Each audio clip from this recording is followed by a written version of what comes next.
the number system. In the last class, we have done with the numbers, that is different types of number and the basic algebraic properties of real number. So just I'm giving you a small recap.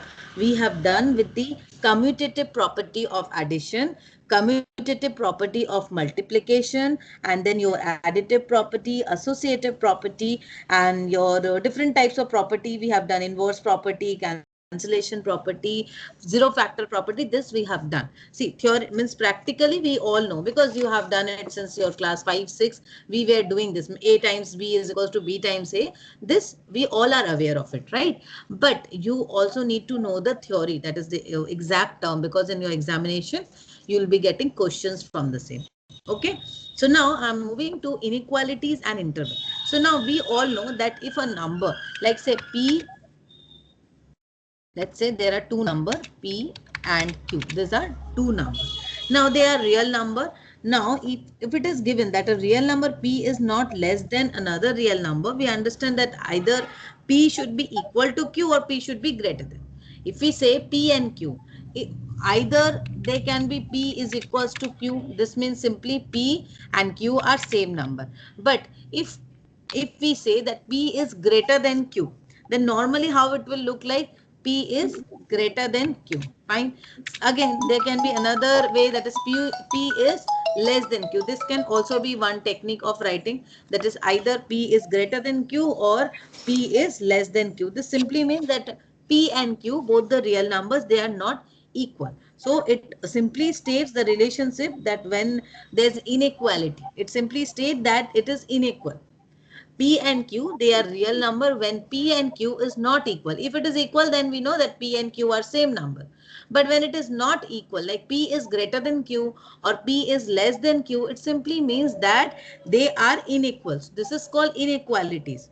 We employ the concept of inequalities to understand sets referred to as intervals. We have different sets. We define an interval as a range of value from which the real number P is likely to assume value. So now we will understand different ranges, like plus to infinity to minus infinity. Like we have certain type of ranges we will discuss here, like plus, then we also discuss like infinity, minus, till infinity, this way. Normally we have this number line, and normally we start with the 0, and then here we get the positive numbers and there's negative number, and it will go to means to certain extent, right? So now here there are few examples which is given, like suppose one example is given, a is less than b. Fine. If and only if b minus a is is greater than 0. See, what does it mean? A is less than b. If only a will be lesser than b, only if and only if b minus a is greater than equals to 0. So when we subtract b minus a, we'll get a value which is means greater than 0. It has to be more than 0. Then only we'll consider a is less than b. Second, if a is less than b and b is less than c, then normally we can commensurate a relation, that is a is less than c. This normally you must have, we all have done in our childhood. It's Right. just a revision. So a, when a is less than b and b is less than c, then normally we can commensurate to a relation that a is lesser than c. Fine. Again, when a is less than b, then we have a plus c, a plus c is less than b plus c. Fine. Right. Clear? If a is greater is less than b, then a plus c should be lesser than b plus c. Again, when a is less than b, then minus a should be greater than minus b. If a is less than b, then minus a is greater than minus b. Normally, if a is lesser than b, it's a normal positive number. Then minus, the negative one, negative minus a would be greater than minus b. It is Right. going inverse, this side, right? Yes. Then we have, if a is less than b, then again there's another number which is mentioned. These are all examples that is there in your book, page number 5. If A is less than B and you have x is equals to 0, x is 0, then ax is equals to bx. A is less than b and x is equals to 0, then your ax would be equals to bx. But it will be also same if A is greater than B also, right? Yes, same, it would be same only. If again, if x is less than 0, then what will happen? Just a minute, I'll say. Then B would be greater. Yeah, B would be If, greater than X because if it'll x take on negative values. if x is less than 0, less than 0 means x is a positive number, then ax Oh, will become, no, if X is less than 0, then X is a negative number, right? sorry, If X is lesser than 0, then X will be negative number, right? So AX, then BX, A will be negative, B will be also negative. So, so ax will be greater na, this yes, concept, yes, yes. this concept Yes. minus a is greater than minus b, this concept. If x is less than 0, then ax will be greater than bx, na, negative Right. number too. So ax is more negative than bx. Then another is x is greater than 0, then ax would be less than bx. Fine. If x is greater than 0, then ax would be less than bx. This is normal. This is a normal scenario because we all know that a is lesser than b. Now, the last property which is mentioned here is if 0 is less than a is less than b, then 0 is less than 1 by b less than 1 by a. 0 is less than a is less than b. That means b is the largest number. After Mm. that b, a is the after b a comes and after a 0 is there. Then means 1 by a means 0 is means lesser than is less than equals to 1 by b and less than equals to 1 by the a. That means it is going again in the negative relation. So Right. here you see that 1 by b is coming means lesser than 1 by a because a is lesser than b. It's simply proving a negative relation. Okay. Now we are moving to the another concept, that is bounded intervals. Now what is bounded intervals?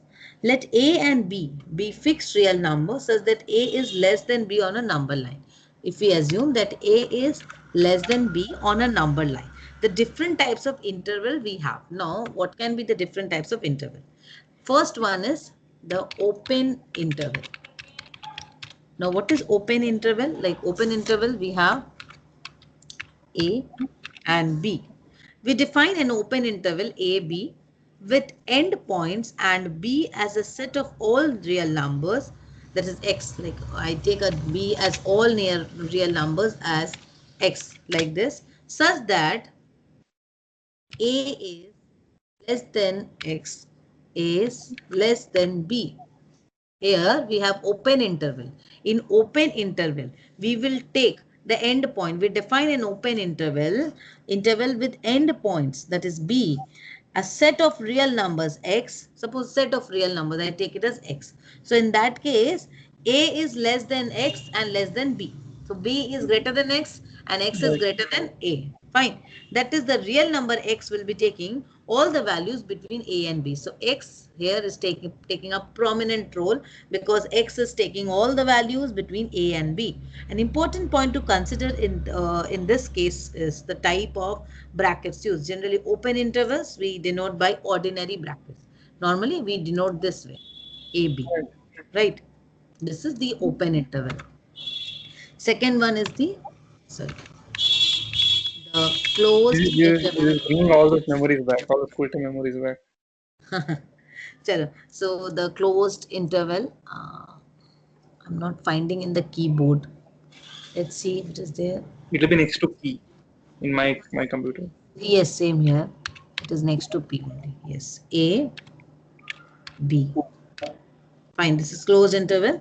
So we define closed interval with endpoints A and B as a set of all real numbers x such that A is lesser than equals to. So here I have to mention the closed interval this way. I will mention as A is less than Equal or lesser to. You know how to write A is less Yes, than yes, equals yes. to, right now? Oh, let me write it only. Just a minute.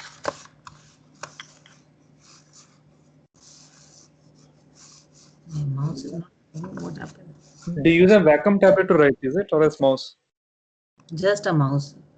My means my tablet, my pen, everything has been misused by my daughters. Okay. And now I'm not finding that. Means I used to have a good one, but now I'm not finding that. They are offering something, but I'm not getting that. So Even I use a Wacom tablet. I'm a graphic designer, so I need to use Photoshop and all. yes, definitely. I don't need that much. I just use that tab and pen for writing. So that was very simple one. So here I'm just writing it. You can understand it easily. It is A is lesser than or equals to X, which is less than equals to again B. Fine. So here in this case, the closed interval A is less than equals to X and X is less than equals to B. In this case, the real number X will be taking all the values between A and B, inclusive of the endpoints A and B. Generally, closed intervals are denoted by this bracket. So normally, this end point, that is A and B, they can take any numbers and also means inclusive of the endpoints. That means they can also take the end numbers, that is A and B. Now the half open interval. The next one is the half open interval. Just a minute. You are just having a brief revision of it, right? It's just a revision. Right. The half open interval. So how it looks like A and we define half open interval AB with an endpoints A and B as a set of all real numbers x such that A is less than equals to x. See here, I will denote A is less than equals to x and B would equal, be just lesser. sorry, it would be only less than equals to B. This is the half open interval. So in case of A, it is less than equals to X and it is less than equals to means it's less than B. In this case, the real number X will be taking in all the values between A and B, inclusive of only A but not B. B is not inclusive here. In closed interval, we have A and B are all inclusive in this range. Means X can take any range, any number between A to B, inclusive of A to B. That means it can take 1 or 10. Like I'm taking an interval 1 and 10. So in between 1 to 10, it can take any number. And in the half of an interval, it can take 1 but not 10. Means it has to be less than 10. Sorry, it is less than 10. Fine. Now the another one is half open interval. Again, the half open interval. Half open interval where we have this one like A and B this way, right? So here in this case you will find just the contrary, that A is less than X is less than equals to B. So in this case it can take any number means from A to B. It can include B but not A, right? You will get this type of theoretical question in your examination. There will be short questions, MCQs type, and you will be getting MCQs from this type of questions.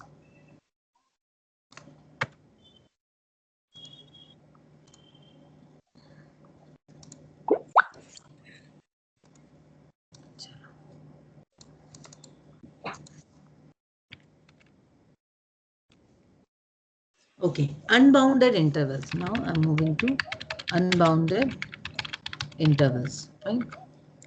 Intervals which extend indefinitely in both the direction are known as unbounded intervals. That means there is no boundation that till 10 till 20, it's no interval, means it's no boundation. So it's called unbounded interval. These are written with an aid of simple, like just it will be written as plus this way, or written as infinity like this, and also minus or infinity this way it's mentioned. The various types of interval, if a happens to be a real numbers, are. Now the different types of unbounded intervals can be, one is, no, it's like a plus infinity. I'm just writing it as infinity. So this is one type of unbounded interval, is a set of all real numbers x. So we can write x such that a is less than x, means this includes, means a is plus infinity, means it can be anything, any number. So here this means x, we represent it as a set of real numbers. In this set we represent it as a set of real numbers where x such that a is less than x. Fine. Now second, we have the second condition is minus infinity and a. That is the set of real number x such that x is less than a. Fine. Now the third condition is, see this one, the half open one, a plus infinity. So it's a set of real numbers such that x is, so a is less than equals to x. Clear this one? Again, these are four conditions or four types of unbounded interval is there. Right. You all need to actually remember this, because we have done this many a time, but we need to remember all this thing, right? Now a minus infinity and a. So here again the same thing, that is x is less than equals to a, the opposite one, the contrary one. So when we have minus infinity in first place, then x is always lesser than a. In the above we have a, and the upper one is open interval, and the lower one is half open interval. So in unbounded interval, it's nowhere closed interval, it is open or half open. So a and plus infinity, it's shown. So x, where it represents a set of real numbers as x, that means we think, हम लोग यहाँ पर क्या ले रहे हैं, इसको x ले रहे हैं, let's x, it's a set of real numbers where a is less than equals to x, less than x, not equals to, a is less than x, and minus infinity and a, that time x is less than a. This now absolute value of a number. At times we consider only the magnitude of a number without attaching much importance to its direction. Under these circumstances, the sign attached with the number becomes redundant. This concept can also be expressed in terms of the absolute value of a number. We use this term absolute, like sometimes we have minus x or point this and so on. Then we take this as absolute. So we just ignore the symbols there. This is called absolute value of a number, right? If we have, suppose the absolute value is nothing but the magnitude of the real number. Like absolute value can never be negative. Negative as distance cannot be negative. Like we have minus 3. So minus 3 is equals to plus 3, that is 3. If we have to represent this minus 3. So absolute number would be minus 3 is equals to, normally we have to represent this with two lines. How will I represent these two lines?